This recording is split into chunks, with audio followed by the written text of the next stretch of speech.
제 목소리가 나오면 저녁에 말씀을 전하고 좀 목이 쉬면 그냥 끝나겠다고 오늘 낮에 우리 같이 나가신 또 성도님들 좋아하고 가서 그랬거든요. 네, 목소리가 나오네요. 아까 이제 성도님들하고 같이 가서 저를 또 원주 교회 식구가 아닌데 같이 멤버로다가 같이 노래를 해야 된대요. 그래서 같이 연습을 하자고. 그래서 이제 같이 하다 보니까 또 목이 쉬었어요. 얼마나 열심히들 하시는지 또 뭐 저하고 서영님을 시키시더라고요. 또 거기서 연습인데도 그래서 또 연습하고 목이 이제 점점 가가지고 이거 잠기면 어떻게 하나. 그래서 사실 열심히 그냥 계속 따뜻한 물 마시고 또 뭐 이런 좀 목 캔디인가 이런 것도 주시고 죄송하지만 여기 따뜻한 물을 좀 부탁을 하나 드릴까요? 이게 좀 차서 그런데 예. 현재 여기 참석하신 성도님들 중에 가장 연장자가 누구신가요? 제일 좀 연세가 많으신 분.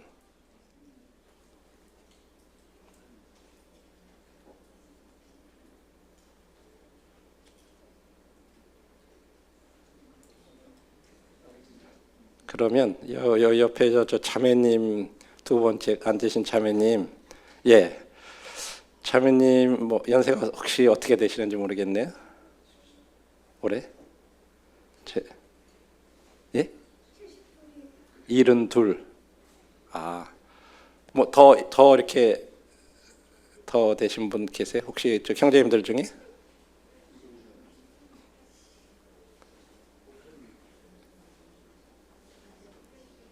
예? 80 있으세요? 83. 자매님이세요? 야. 제가 그럼 자매님한테 한번 여쭤보겠습니다. 이 83년 동안 살아오시면서 가장 주기 어려웠던 게 거저 주기가 진짜 어려웠던 게 뭐가 있으셨나요? 다른 사람들한테 뭐를 주긴 줘요는데 거저 주는데 가장 어려웠던 거.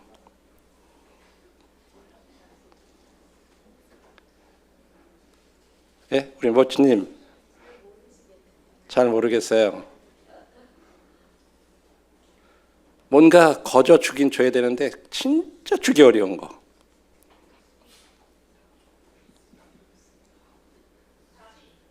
예? 아들, 딸을 주기가 어렵다.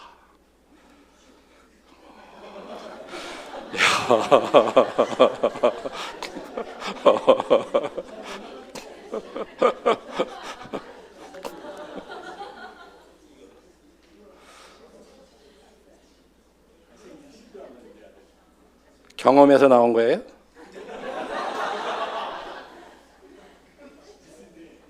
예? 학생이에요. 근데 어떻게 아들, 딸 주는 거 어려운지 어떻게 알았을까? 그냥 찍은 거예요? 요즘 학생들은 막 단모를 막 찍는다 그러다. 진짜 영어로 여기 표현된 거 한번 보세요. The hardest thing to give away. 가장 어려운 것 중에서도 가장 어려운 최상급이라는 그 표현을 썼어요. 이렇게 give away, 내어주는 거. 그런데 가장 내어주기 어려운 거. 거저 주고 이렇게 내어주는데 진짜 어려운 게 뭔가.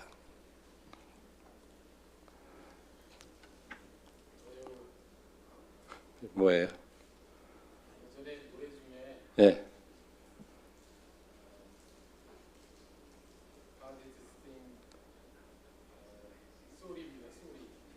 쏘리. 예. 미안하다 하는 말 하기가 가장 어렵다. 이제 그런 표현인가요? 뭐 좀 비슷한 것 같으네요. 근데 오늘 저희들이 함께 생각해보는 주제가 바로 그 답입니다. 용서하기가 가장 거저주기 가장 어려운 거래요. 그러니까 우리가 그렇게 거저주지 못하니까 성경에서 용서하라고 말씀하신 이유가 얼마나 그게 어려운 일이면 우리에게 주님께서 그렇게 말씀하셨나. 에베소서 4장 32절에 서로 친절하게 하며 불쌍히 여기며 서로 용서하기를 하나님이 그리스도 안에서 너희를 용서하신 같이 하라. 이게 믿지 않는 사람들한테 한 말인가요? 세상에서 가장 용서를 못하는 사람들이 그리스도인이래요. 그 말 이해가 되세요? 참 이상하죠? 우리가 하나님의 용서를 받았는데 가장 용서를 못하는 사람들이 그리스도인들이래요. 저는 그 말이 굉장히 의미가 있는 말이라고 생각이 돼요. 제가 그런 사람이에요.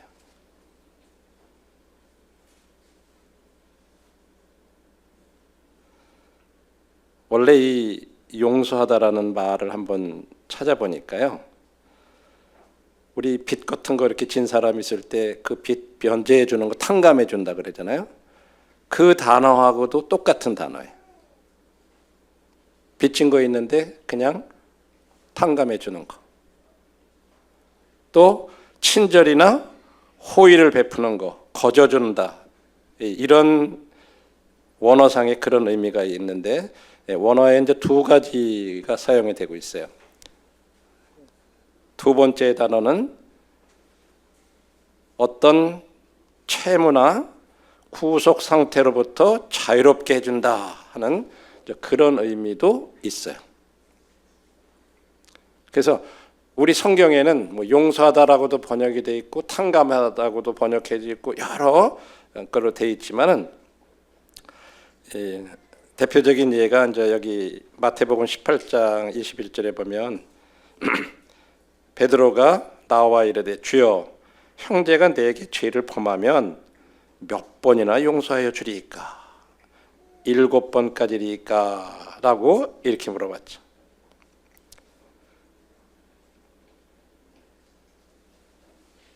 근데 주님 뭐라고 답하셨죠? 예? 몇 번까지? 490번까지. 그 말은 그러면 그 숫자로다가 490을 말씀하실 거가요? 그런 의미로 말씀하신 건 아니죠. 그 영어에는 forgive라고 이렇게 이제 돼 있어요. 그래서 내가 forgive라는 건 그러면 또 영어의 정의는 뭔가 영영으로다가 한번 이렇게 찾아보니까요.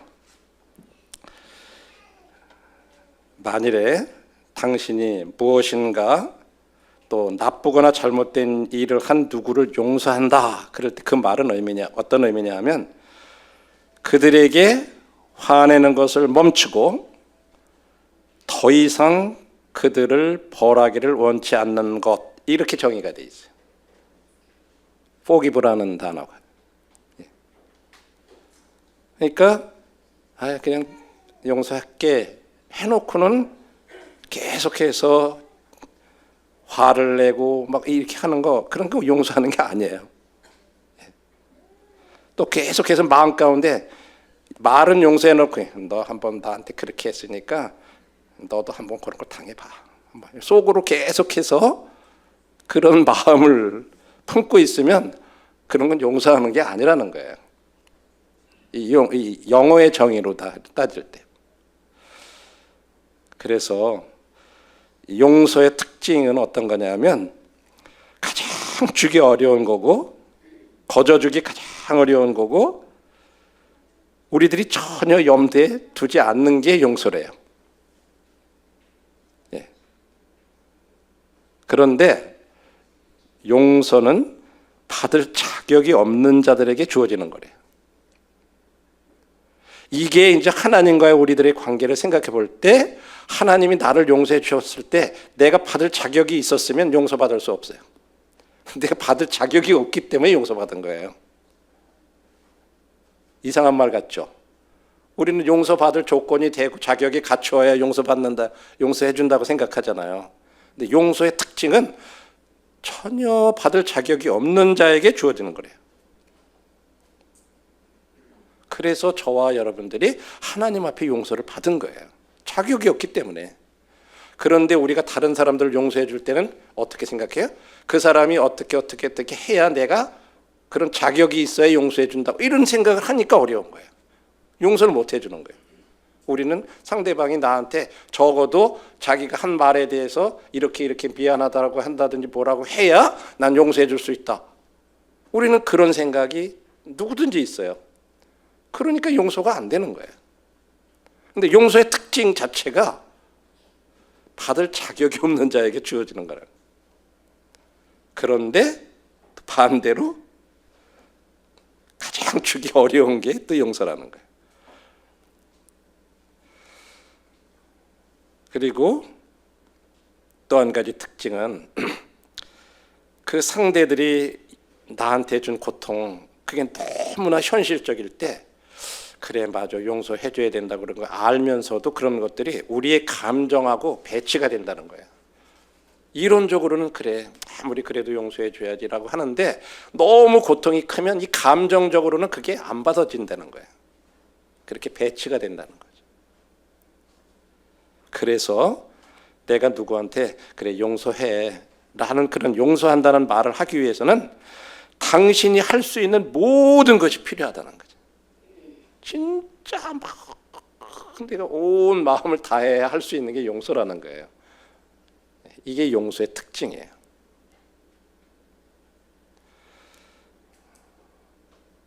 네, 제가 한 실화를 갖다가 이렇게 이제 소개를 한번 드리고 싶은데, 교통사고로 딸을 죽인 사람이 있었어요.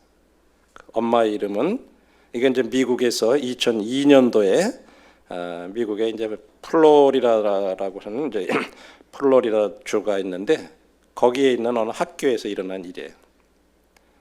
엄마 이름은 드네 레이피어라는 엄마고, 그 딸은 20살짜리 메간, 그리고 그 친구는 로사라고 하는 여자 친구예요. 근데 이제 교통사고를 낸 사람은 에릭이라고 하는 사람이에요. 근데 교통사고로다가 딸을 이제 죽였어요. 그래서 이제 이게 뉴스에까지 나와가지고 음주운전으로다 두 학생을 죽인 사람이라고 해가지고 이제 막 방송에까지 막 나오고 그랬던 일이죠. 이제 갓 대학에 이제 입학해가지고 에릭이 호숫가에서, 학교에 있는 그 호숫가에서 친구들하고 술을 한 잔, 먼저 우리 대학생들 들어가면 처음에 뭐 입학 그런 거 하고 자기들끼리 막 마시고 막 하면서 그런 거 하잖아요. 그렇게 술을 이제 취한 상태인데 친구들의 만류에도 불구하고 그냥 음주운전을 한 거예요. 그러다가 그만 졸음을 운전을 했어요. 근데 마침 아르바이트를 마치고 돌아오던 이 20살짜리 메간하고 그 친구 지나가는 걸 그냥 그대로 들이받은 거예요. 현장에서 즉사를 했어요. 그래가지고 에릭은 음주운전에 대해서, 여러분 한국도 마찬가지예요. 음주운전은요 살인범이에요. 음주운전하면 살인죄로 걸려요. 미국도 똑같아요. 이건 무기 들고 죽인 거 똑같은 거예요. 음주운전하고 음주운전에다가 사람 죽이면요.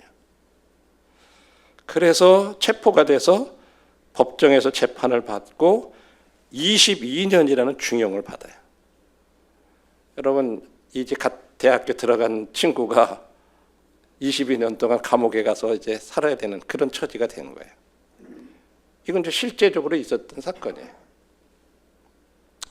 그런데 결론은 살인범을 이렇게 이제 이야기를 막 드릴게요. 자, 처음에 사고가 났을 때 어머니에게 전화가 왔어요. 지금 당신 딸이 좀 큰일을 당했으니까 빨리 병원으로 와주십시오. 근데 뭔가 심상치 않은 거예요. 그래서 이 어머니가 병원으로 달려갔는데 자기 딸이 교통사고로 이렇게 죽었다는 거예요. 그리고 그 딸의 죽음을 확인했을 때 그냥 숨이 넘어가는 것 같아. 이제는 내가 어떻게 딸 없이 어떻게 살지? 하루라도 내가 어떻게 살지? 그런 자신도 없어진 거예요. 그때 에릭이 나 용서해 주세요라고 말은 못하고 선처를 바랍니다. 그렇게 요구했지만 이미 그에게는 재판에서 22년이라는 중형이 내려졌고 그거를 알고 있지만은 이 엄마는 왜 그것밖에 안 주느냐. 종신형을 때려야지. 내 딸을 데려야지. 이렇게 죽였는데 막 그런 마음까지 푸는 거예요. 안 그렇게 했어요? 엄마의 심정에서는. 예.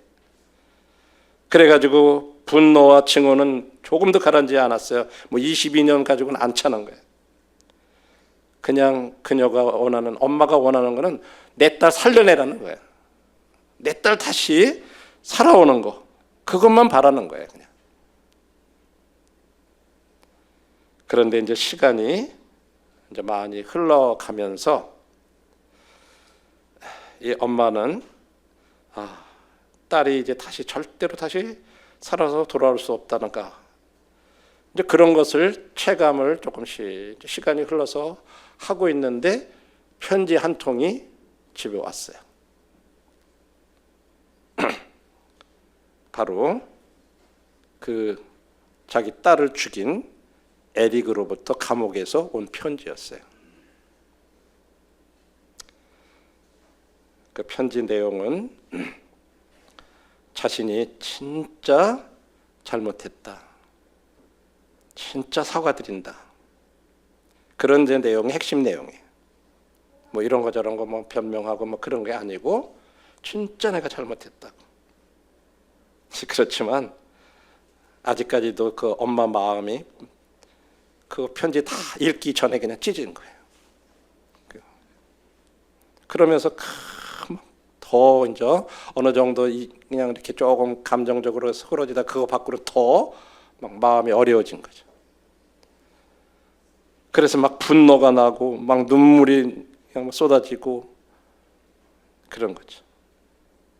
그런데 이제 그런 감정이 조금 사가진 다음에 이 어머니 르네가 생각하기 시작했어요. 야, 나는 이러다가 평생 내가 이 살인범을 미워하면서 살아갈지 모르겠구나. 이제 그런 생각이 들어왔던 거예요. 그래서 다시 자기가 찢어버린 그 편지 조각을 해가지고 맞춰가지고 다시 주워서 편지를 다시 읽어봤어요. 자, 이런 사건이 있는 동안에 에릭은 어떻게 있었냐면 자기가 편지를 쓰기 전까지만 해도 에릭은 자기가 얼마나 끔찍한 일을 저질렀는지 완전히 인식하지는 못했던 거예요. 그런데 그 편지를 이렇게 써가면서 내가 이렇게 한 일이 얼마나 끔찍한 일인가 하는 것을 인식을 하게 돼요. 그러면서 자기 자신의 그 잘못으로부터 자기는 그 뒤로 숨을 수가 없다. 내가 이걸 어떻게 할 수가 없다 하는 사실을 인정하고 오면서 그 편지를 쓰면서도 아마 답장을 못 받을 거다. 나는 거기에 대한 어떤 답을 못 받을 거다. 그런 생각을 하고서 아마 내 편지가 도달하면 아마 그 엄마는 찢어버릴지도 몰라.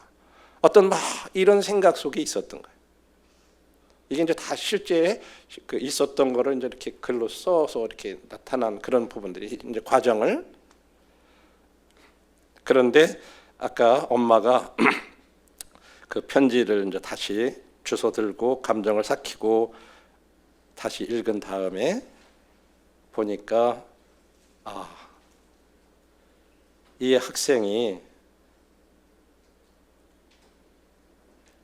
진짜 어떤 나쁜 학생이라든지 어떤 그런 학생이 아니라고 하는 그런 사실들을 알게 돼 가지고 펜을 들어서 이제 답장을 써줘요. 예. 그래 가지고 에릭이 이제 답장을 이렇게 받게 되고, 이 살인범 에릭하고 그의 가족들, 친구들하고 이 엄마가 같이 이렇게 만나게 돼요. 그리고 그 가족들이나 친구들로부터 이 에릭에 대한 얘기를 여러 가지를 듣게 돼요. 참 에릭은 친구들하고 어울리기를 좋아하는 그런 아주 성실한 대학생이었는데, 그날 그만 친구들하고 입학의 즐거움과 이런 것 때문에 술을 마셔가지고 그냥 순간적으로 이렇게 이제 술을 마셔가지고 운전을 하는 것 때문에 그런 사고를 당하게 돼서 진짜 당신 딸에게 이런 어려움을 끼쳤다고. 이제 그런 얘기들을 이렇게 들어요. 그냥 한순간에 잘못된 선택으로 그런 끔찍한 일을 저질렀다는 사실을 알게 됐어요. 그리고 이 르네는, 엄마는 자신이 그를 미워한다고 죽은 딸이 돌아오지 않는다는 사실을 인정하게 돼요. 근데 이제 시간이 어느 정도 흘른 다음에 이야기죠. 그래서 재판부에다가 이 에릭을 좀 선처해 달라는 그런 것을 요청을 해요. 탄원을 해요. 엄마가. 네. 그래서 그렇게 하면서 르네는 나 자신을 위해서 이 에릭을 용서해야 되겠다 하는 그런 생각을 하면서 이제 그런 탄원을 한 거예요. 그래서 재판부에서 그 르네의 요구를 받아들여 가지고 형량을 11년으로 절반을 줄여줘요. 22년에서 11년으로. 그리고 11년이 지난 후에 출소를 합니다. 에릭이 그 가족들을 찾아가서 또 사과를 진정으로 하고 앞으로 자기가 진짜 속죄할 것을 약속을 해요. 그러면서 에릭은 이렇게 말해요. 용서받을 수 있을 거라고는 상상도 하지 못했는데 이것은 축복입니다 라고 이제 에릭이 그렇게 얘기해요. 이 살인범을 용서한다는 게 참 가능할까요? 이게 2002년에 5월 11일 날 이른 시간에 이렇게 음주운전으로 다 자녀의 생명을 이렇게 앗아간 그런 아주 완전한 비극, 그런 참상. 그런데 르네는 오직 하나님에게서만 나올 수 있는 그런 놀라운 힘과 용기를 보여줌으로써 그녀는 분노, 분개, 절망을 연민과 용서의 마음으로 바꿀 수가 있었다. 이분이 이제 믿는 분이었어요. 그래도 처음에는 그에게 용서라는 것은 생각할 수가 없었던 거예요. 그런데 이제 시간이 흐르고 이렇게 하면서 오직 하나님에게로서 나올 수 있는 그런 놀라운 힘, 그런 용기, 그거를 통해서 용서를 할 수 있었다는 거죠.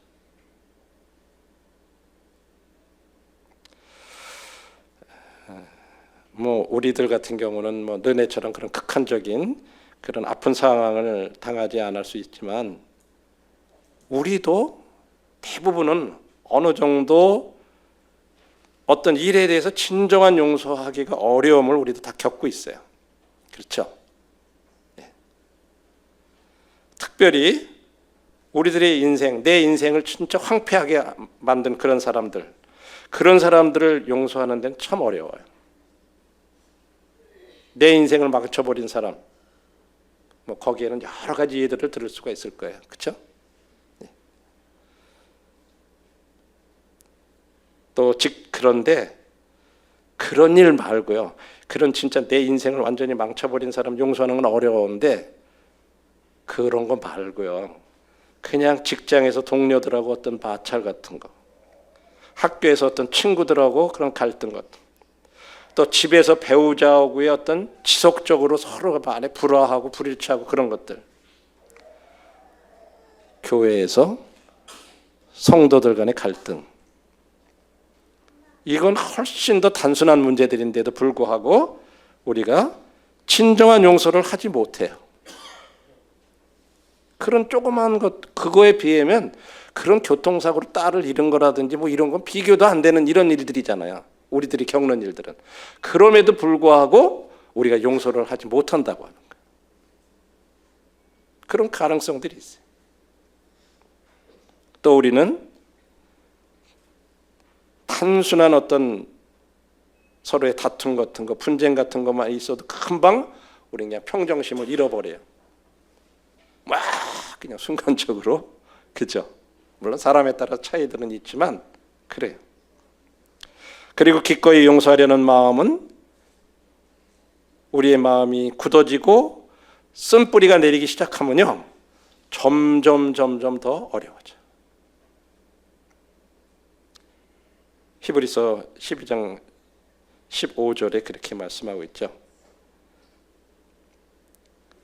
너희는 하나님의 은혜에 이르지 못하는 자가 없도록 하고 또 쓴뿌리가 나서 괴롭게 하여 많은 사람이 이로 말미암아 더럽게 되지 않게 하며. 우리 마음이요, 처음에 그래 용서해 줘야지라고 어떤 그런 생각이 이렇게 있는 것 같다가도 마음이 굳어지고 어떤 마음의 원망과 이런 쓴뿌리들이 자꾸 막 어떤 얘기를 들으면요, 점점 막 악화가 돼가지고 용서가 어려워져요. 저는 최근에도 어떤 성도들로부터 그런 전화를 계속해서 받고 있어요. 양쪽을 잘 알아요. 양쪽의 부모들도 다 잘 알고 두 당사자들도 잘 알고. 그런데 지금 그런 상황 가운데 있어요. 어떻게든지 간에 이 문제를 풀어줘야 되는데 너무 마음에 양편이 이 말로 인한 상처 때문에 이게 어떻게 풀어가기가 어려워요. 이런 상황들, 그런 상황들의 어린 자녀, 아무 잘못 모르고 아무 죄 없는데 그 아이는 그런 고통을 부모들이 헤어져 있고 뭐 그런 가운데서 그런 걸 당하는 거예요. 참 그런 게 그러니까 어떻게 인간적으로 해결할 수 있는 그런 문제가 아니에요. 우리는 다 이처럼 진정한 용서에 대한 어려움들을 다 겪고 있습니다. 우리 가운데 지금 계시는 중에도 그런 분들이 계신지 몰라요. 저는 몰라요. 누구한테 들은 얘기도 없고 원조상에 아무것도 몰라요. 단 우리 중에는 그런 일이 가능성이 있다고 합니다. 진정한 용서에 대한 어려움을 겪는 분들이 계시다고 하는 거예요. 그런데 용서는 성도로서 우리가 용서하는 건 특히 중요해요. 그게 우리 신앙의 본질이라고 하는 거예요. 기본이에요, 기본. 그리고 용서는 우리 신앙의 본질이에요. 왜? 만일에 주님의 은혜와 자비와 용서가 없었다면 저와 여러분들이 어떻게 이 자리에 와 있겠어요? 주님 용서 때문에 저희들이 지금 이 자리에 와 있는 거잖아요. 우리 신앙의 본질이에요.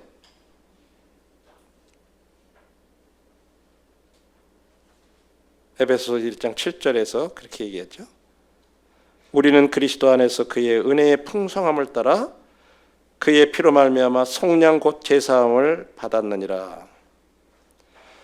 이 세번역에는 어떻게 표현했냐면요, 그는 자비와 은혜가 풍성하여 그 아들의 피로 우리를 자유하게 하시고 우리 죄를 사하셨느니라. 이렇게 표현했어요. 좀 더 쉽죠. 주님의 자비와 은혜가 풍성해서 그 아들의 피로 우리 자유를 사시고 그 피값으로 우리를 사셔서 자유 주셨다는 거예요. 이게 속량하셨다. 그리고 우리 죄를 사하셨다. 우린 그런 사람들이죠. 그렇게 용서를 받은 사람들인데 왜 우리가 다른 사람들을 용서하는 것이 어려울까요?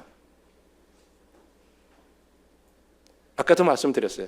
세상에서 가장 용서를 못하는 사람들이 그리스도인들이다. 저는 그 말이 굉장히 시간이 흘러가면서 왜 그런 말을 왜 나왔을까? 왜 세상에서 많은 사람들이 많은데 가장 용서하지 못하는 사람들이 그리스도인이라고 그랬을까? 하나님의 사랑을 알고 우리가 예배 드리고 하나님 나 용서해 주셔서 감사합니다.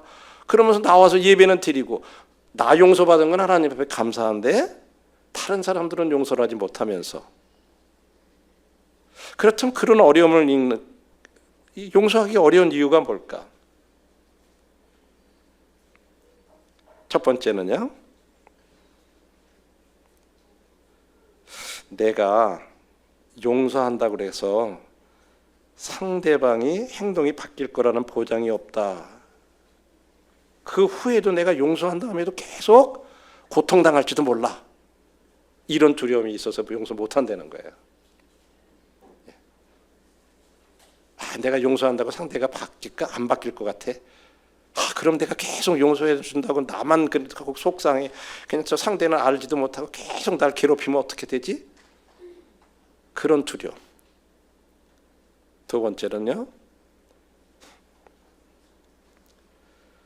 관계에서 힘을 잃을까 두려워한다는 말은 어떤 표현이냐면, 내가 용서를 안 하잖아요. 그러면 상대방이 어느 정도 상대방한테 우리가 영향력을 행사할 수 있는데 용서해버리면 영향력 행사 못한다고 생각한다는 거예요.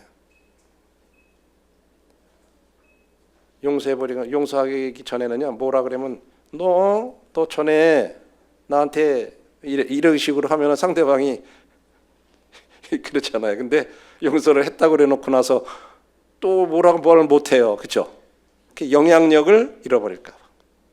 세 번째, 연민의 욕구라는 말은 뭐냐면 타인에게 상처받은 자아상을 유지함으로써 용서하지 못하는 것에 동정을 얻고자 하는 욕구가 있다는 거예요. 나는 다른 사람들한테 저 형제, 저 자매님은요 누구 때문에 저렇게 마음의 상처를 받아서 그러니까 용서를 못하고 있는 거예요 하고 다른 사람들이 그 용서 못하는 거를 연민으로 다 이렇게 생각해 주는 거예요. 이런 것들 기대하기 때문에 용서를 못한다는 거예요. 이 세 가지를 심리학적인 면에서 이제 얘기한 그런 분들이에요. 이게 근데 참 의의가 있는 것 같아요. 그래서 이런 것들을 생각하면서 우리가 내가 용서하지 못하는 어떤 이유가 있고 정당성이 있고 그게 뭐든지 간에 성경은 딱 두 가지를, 한 가지를 분명히 말하는데 뭐냐면 내가 할 일이 있고 주님이 하실 일이 있다는 거예요. 다른 사람을 판단하는 거, 심판하는 거, 벌 주는 것은 주님이 할 일이라는 거예요. 내가 할 일은 뭐냐? 그건 용서하는 일은 내가 할 일이라는 거예요. 이게 성경의 가르침이에요. 우리가 이래서 용서 못하고 저래서 못하고 정당성 따지면 용서 못할 게 너무 많아요. 그건 말도 안 돼요. 용서해 줄 수가 없어요. 아까 에릭 같은처럼 20살짜리 딸이 잘 곱게 키워서 대학 갔는데 그냥 교통사고로 술 먹어가지고 죽였는데 그 용서가 돼요? 그건 용서 안 돼요. 그렇죠? 인간적으로. 그래서 성경에서 가르쳐주고 있는 것은 분명히 심판은 내가 할 일이다. 너는 용서할 일은 너가 할 일이다. 주님 그렇게 말씀하시는 거예요. 이 원칙을 우리가 오늘 용서하기 위해서 꼭 기억해야 될 말이에요. 로마서 12장 18, 19절에 그랬어요. 할 수 있거든 너희로서는 모든 사람과 더불어 화목해라. 성경에서요 어떤 명령 중에 조건이 붙은 명령은 딱 이거 하나라고 그래요. 할 수 있거든 이라는 말이 앞에 붙은 조건부 말이 명령이 있는 것이 바로 이 명령이라 그래요. 그만큼 어렵다는 것을 얘기하는 거예요. 할 수 있거든, if possible, 가능하다면, 그죠? 너희가 힘을 다하여 모든 사람들하고 화목해라. 할 수 있거든. 요거 하나만 조건이 붙었대. 그만큼 대인 관계에 있어서 이 용서하고 화목하는 게 어렵다는 것을 얘기해 주고 있어요. 성경도 그런 것을 인정을 해요. 그래서 우리들한테 그렇게 얘기하는 거예요. 내 사랑하는 자들아 너희가 친히 원수를 갚지 말고 하나님의 진노하심에 맡기라. 그러니까 우리들 보고 그런 거 원수를 직접 갚지 말라는 거예요. 절대로. 그건 하나님 앞에 맡겨놓으라는 거예요. 원수 갚는 것이 내게 있으니 내가 갚으리라 주께서 말씀하시니라. 내가 그 문제를 해결하려고 그러면요, 관계는 점점 악화돼요. 그래서 하나님 앞에 맡겨놓으라는 거예요. 그럼 하나님께서 그 문제를 풀어가신다. 내게 맡겨라. 우리가 할 일은 뭐라고요? 골로새서 3장 13절에 보면 누가 누구에게 불만이 있거든 서로 용납하여 피차 용서하되 주께서 너희를 용서하신 것 같이 너희도 그리하고. 에베소서 4장도 똑같아요. 서로 친절하게 하며 불쌍히 여기며 서로 용서하기를 하나님이 그리스도 안에서 너희를 용서하신 같이 하라.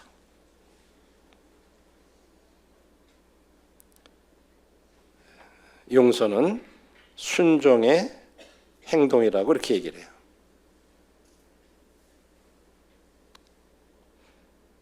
그러면서 우리들이 다른 사람을 진정으로 용서하는데 방해가 되는 것, 그리고 그 방해가 되는 것을 제거하는 데 도움이 될 수 있는 몇 가지 점을 우리가 한번 같이 생각해 보기를 원합니다. 그렇게 해서 첫 번째 출발점이 뭐냐면 우리는 이걸 용서라고 생각하는데 사실은 용서가 아닌 것들이 있어요. 그것부터 먼저 우리가 제거를 해야 돼요.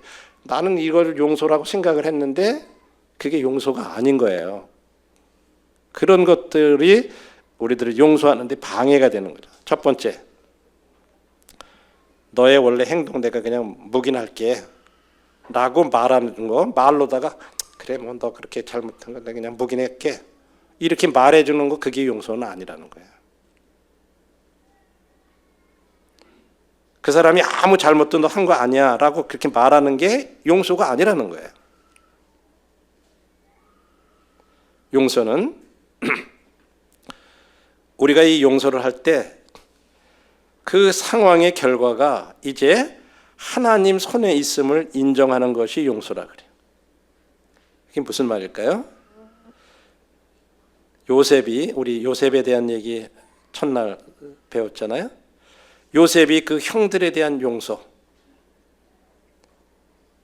당신들은 나를 해하려 했지만 하나님은 다 선으로 바꾸셨습니다.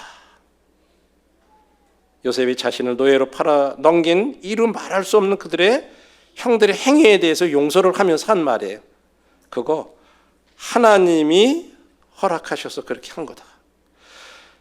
형들은 나를 헤아려 했지만 하나님은 다 선으로 바꾸셨다. 하나님의 손, 하나님의 역사, 하나님의 개입으로 그렇게 하셨다 하는 것을 인정한 거예요. 그렇다고 해서 형들의 그 행동, 그게 묵인되는 건 아니에요. 그건 분명히 잘못이에요.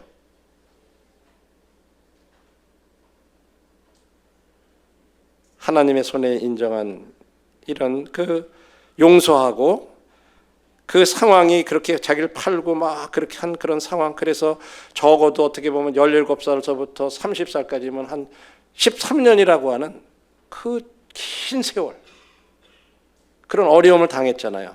그런데 그런 것들이 다, 그런 모든 상황들이 하나님 손에 있음을 인정함으로써 요셉은요, 형들에게 보복하려고 하는 그 마음, 그게 마음이 파괴되는 거잖아요. 그거 막았어요. 그리고 오히려 그에게 있어서는 하나님을 찬양할 기회가 주어졌다고 하는. 두 번째, 용서가 아닌 거는 뭐냐면 나 이제 너 믿어. 우리 지금부터 그냥 친구하자. 그렇게 말하는 게 용서가 아니라고 하는 거예요. 누군가 화해를 추구하는 그런 경우 필요한 첫 번째 단계, 이게 용서인데, 화해라고 하는 것은요, 용서의 종점이 아니라고 하는 거예요. 때로는요, 사실 실제적으로 그 사람이 회개하지 않고 우리에게 상처를 줄 수 있으면요, 그 사람을 신뢰하거나 화해하는 것조차 현명하지 않을 수가 있을 때가 있어요. 다시 말해서 우리가 신뢰관계를 구축하지 않고도 그냥 말로 용서할 수 있다고 하는 거예요. 세 번째로는 그냥 나는 잊어버리겠다. 나 일어난 일은 내가 잊어버릴게. 그렇게 한다고 하는 것이 용서가 아니라고 하는 거죠.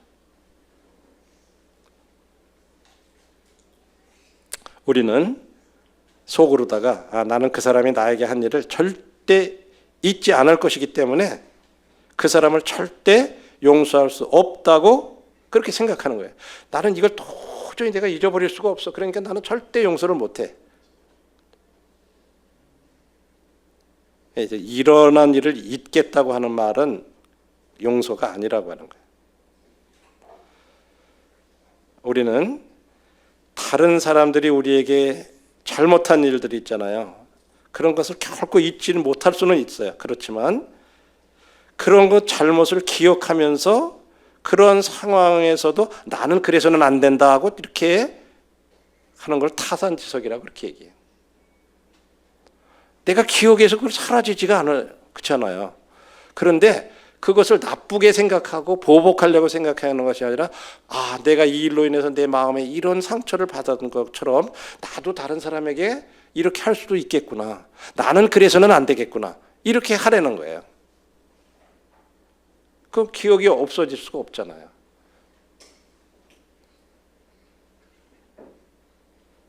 용서는 결코 나쁜 기억을 지우지 못하지만 우리가 하나님의 뜻을 따르면요, 그 기억의 고통은 누그러뜨릴 수 있다고 하는 거예요. 타산지석으로 삼고 하나님의 뜻을 계속해서 순종하게 하면요, 그런 기억으로부터의 고통은 누그러뜨릴 수 있다고 하는 거죠. 세 가지를 용서가 아닌 건 뭐예요? 너의 원래 행동 부인할게. 이제 너를 신뢰하니까 우리 친구하자. 내가 일어나는 일을 잊겠다. 이렇게 말하는 거, 이런 것들은 용서가 아니라는 거죠. 그런데 우리들은 이런 것이 용서했다고 생각하니까 뭐 이렇게 말을 해가지고 용서했다고 그래. 근데 나중에 어떤 일이 있으니까 또 막 그러니까 야, 너 전에 나 용서해준다 그랬는데 진짜 그거 용서한 거야? 이렇게 나오는 거야. 그러기 때문에 네가 진짜 용서했다고 전에 그랬잖아. 그러는 게 지금 이게 뭐 하는 거야? 또 이제 다시 악화되는 거예요. 그런 것 때문에. 용서가 아닌 걸 용서라고 생각했기 때문에. 그죠? 네. 그럼 용서라는 건 또 뭐냐? 용서는요, 하나님께서 나를 위해서 하신 일을 인정하는 게 첫 번째 용서예요. 무슨 말인지 이해하세요? 하나님이 그리스도 안에서 너희를 용서하신 같이 그렇게 해라. 하나님이 나를 용서하신 거, 그 일을 먼저 인정해야 돼요. 내가 이렇게 하나님으로부터 용서를 받았구나. 그거 인정하는 것부터 시작하는 거예요. 그래서 상대방을 용서하는 거예요. 거기에 근거해서.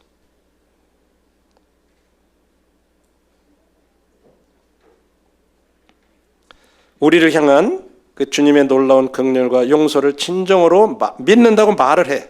그렇게 하면서도 우리가 다른 사람에게 원한을 품는다는 말은 말이 되지 않는다. 그걸 이율배반이라고 그렇게 얘기하죠. 그죠? 매일 주님 용서해 주시고 이렇게 해서 나 같은 사람 받아주셔서 감사하고 그런 예배 때 그렇게 감사하고 잘 그래놓고는 성도들은 용서 안 하는 거 이율배반이라는 거예요. 그렇죠?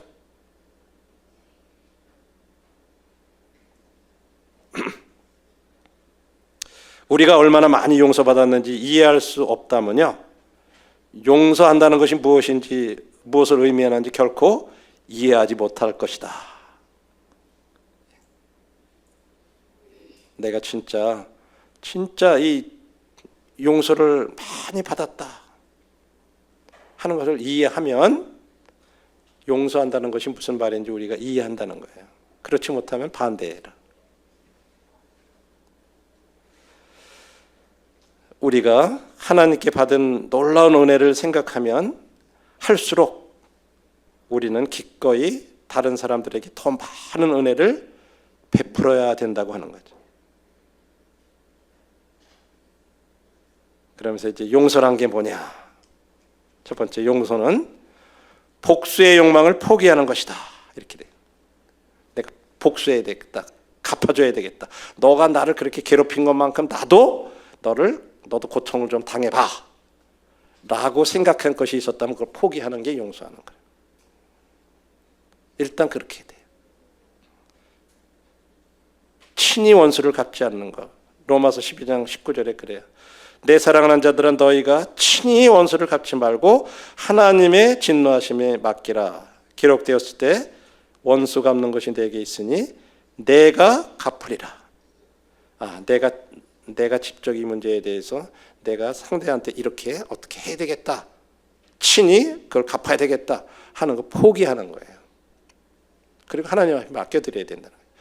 내가 할 일은 포기하는 거예요. 용서하는 거는 포기하는 거예요. 그리고 하나님 앞에 맡겨드리면 하나님이 개입하셔서 그 일을 해결해 가신다는 거죠. 때로는 우리를 화나게 한 사람이 전혀 자기가 잘못한 것 같이 그렇게 안 한 것 같이 그냥 잊어버린 것처럼 그렇게 보일 때도 있어요. 나만 혼자서 괜히 막 그냥 괴로워하고 막 그런 저 사람은 막 웃고 막 하고 아무 자기는 잘못한 것도 없이 막 그런 것처럼 행동을 보일 때가 있어요. 그렇죠? 물론 그건 잘못된 거예요. 부당한 거고. 그런데 우리가 예수님이 용서하신 것처럼 용서하기를 원한다면 우리가 아까 읽은 그 로마서 12장 19절 말씀 따르고자 해야 될 거예요. 내가 친히 원수를 갚고자 하지 않고 하나님 앞에 맡기는 거. 우리가 스스로 복수하는 건요, 역효과를 낳아요. 역효과를 낳고 장기적으로 우리 기분을 더 나쁘게 만들거나 다른 사람들이 우리와 우리의 복수심에 찬 그런 행동을 보면서 오히려 멸시하게 만들 수 있는, 어휴, 믿는다는 것들이 뭐 저래? 오히려 그런 생각을 갖게 만들 수 있어요. 믿음이 연약한 식구들이 오히려 그런 걸 보면서 아니 믿음 안에서 오래되셨다는 분들이 어떻게 저렇게 원수처럼 앙숙처럼 저렇게 지내? 아유, 나는 이런 교회에 다니고 싶지 않아. 그러면서 교회를 떠나는 분들도 있어요. 실제적으로 교회 가운데 지금 우리들 모임 중에도 산산조각이 나가지고 교회가 넷으로 다 그냥 갈라져 가고 막 그래. 왜? 서로 용서하지 못해가지고. 현실이에요. 네. 그렇게 되니까 아유, 여기가 진짜 뭐 말씀대로 한다고 그런다고 그런 교회라고 그러더니 뭐가 말씀대로 해? 그러면서 그냥 다른 교회로 가는 거예요. 우리 모임 말고. 그런 분들도 계세요.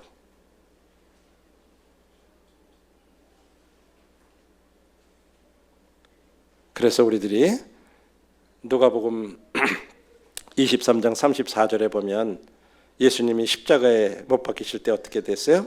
아버지 저들을 사하여 주옵소서 자기들이 하는 것을 알지 못함이니이다 하더라. 우리들이 예수님이 하신 것처럼 상황을 하나님 앞에 맡기는 거예요. 자기를 십자가에 못 박는 그런 사람들을 향해서 아버지 저들을 용서해 주십시오. 저들이 자기들이 하는 일을 알지 못함이니이다. 그럼 하나님 앞에 맡겼죠. 그렇게 되면 하나님께서는 상황을 판단하시고 돌보시겠다고 약속하셔요. 아까 말씀드린 것처럼 스스로 복수하는 것은 역효과를 낳고 장기적으로 우리의 기분을 더 나쁘게 만들거나 다른 사람들이 우리와 우리의 그 복수심에 찬 그런 행동을 보면서 멸시하게 만들 수도 있다는 거죠. 그래서 첫 번째로는 우리가 복수를 포기하는 거예요. 두 번째 용서라는 것은 선으로 악에 대응하는 거예요. 누가복음에 6장 28절에 보면 원수를 사랑하십시오. 당신을 미워하는 사람들에게 선을 행하십시오. 당신을 저주하는 사람들을 축복하십시오. 당신에게 상처를 준 사람들을 위해 기도하십시오.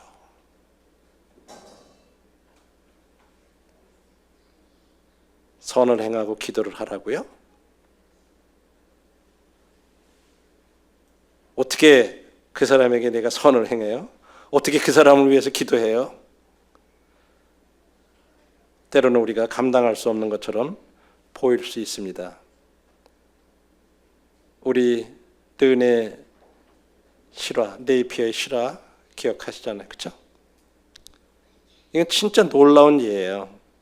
그녀는 자신의 딸을 죽이고 그녀의 삶을 산산조각 낸 그 에릭, 그에게 단순히 선한 일을 한 것보다 훨씬 더 많은 일을 했어요. 르네는 에릭을 위해서 기도하기 시작했고 법원에서 그의 형량을 줄여달라고 요청했고 그 결과로다가 마침내 에릭이 예수님을 구주로 영접했다 그래요. 그리고 르네의 사면 요청으로 원래 형기의 절반만 복역한 후에 이제 11년 만에 감옥에서 이렇게 풀려났어요.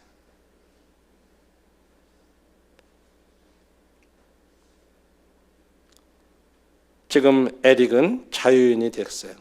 그래가지고 르네하고 그녀의 가족들하고 아주 긴밀한 유대 관계를 유지하고 지내는다 그래요.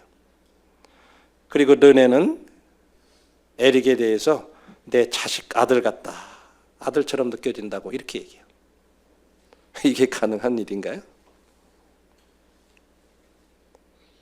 용서의 힘과 진짜 그 아름다움에 대한 놀라운 예화예요. 실화예요.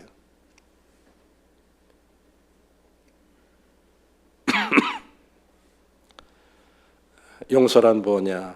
첫 번째로 용서는 하나님께서 우리를 위해 하신 일을 인정하는 것이다.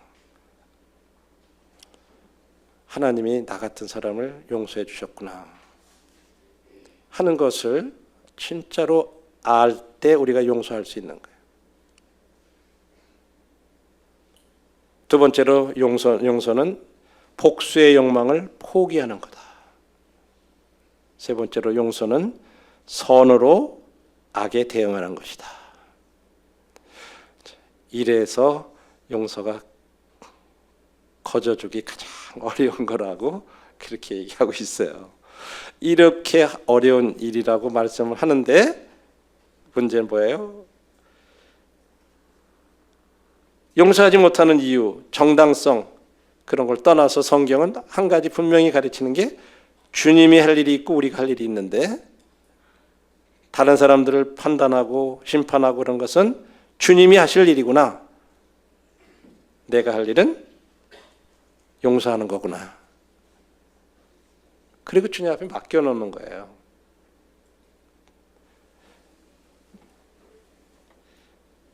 마태복음에서 말한 대로 7번을 70번까지라도 용서해라. 또 즉시 마음으로 용서하라고 이렇게 말씀하고 있어요. 490번, 70번씩 7번을 70번까지 490번까지 용서하라는 의미가 아니라 무한히 용서하라는 비유의 말이에요. 네. 용서하지 못하는 건요, 내가 용서하지 못하는 마음을 품고 사는 것은요, 나 자신을 죽이는 거라 그렇게 얘기해요. 자기 자신을 죽인대요. 독을 품고 있는 거예요. 그러니까 그냥 그게 자꾸, 그러니까 심지어 진짜로요, 사람이 그런 마음을 가지고 있잖아요.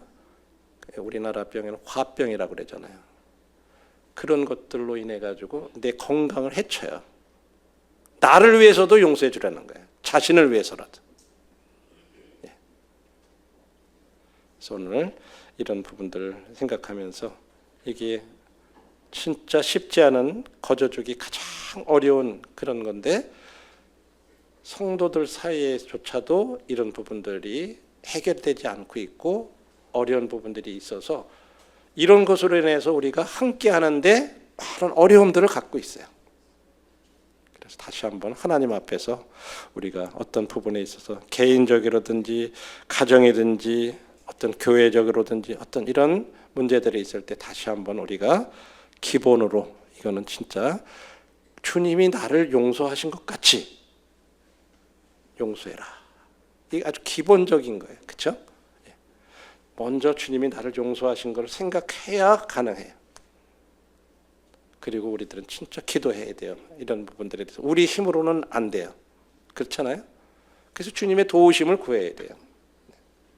그러면 르네처럼 그런 일도 가능하게 하는 거예요. 용서의 힘은 그런 놀라운 살인범이 주님을 믿게 하고 되게 되고 나중에 아들처럼 느끼기까지 그렇게 변화시켜 주실 수 있는.